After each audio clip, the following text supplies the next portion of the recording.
विदर्भाची प्रतिपंढरी समजली जाणाऱ्या वर्ध्याच्या गोराड नगरीमध्ये विठुरायाच्या दर्शनासाठी भाविकांनी मोठी गर्दी केली आहे। गोराड येथील तीर्थक्षेत्र येथून आढावा घेतला आमचे प्रतिनिधी एकनाथ चौधरी यांनी।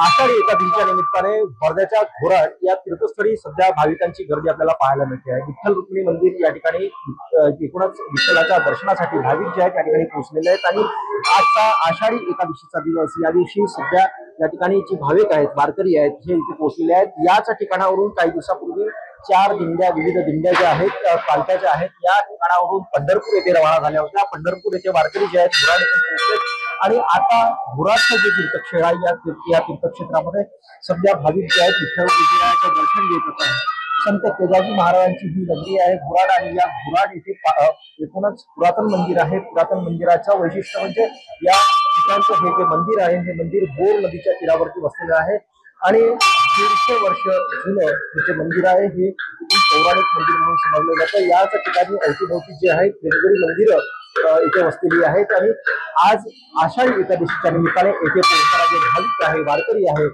तो विठुरायाच्या चरणी नतमस्तक होऊन साकडं घालतोय। एकनाथ चौधरी, एबीपी माझा, गोराड, वर्धा। एबीपी माझा, उघडा डोळे बघा नीट।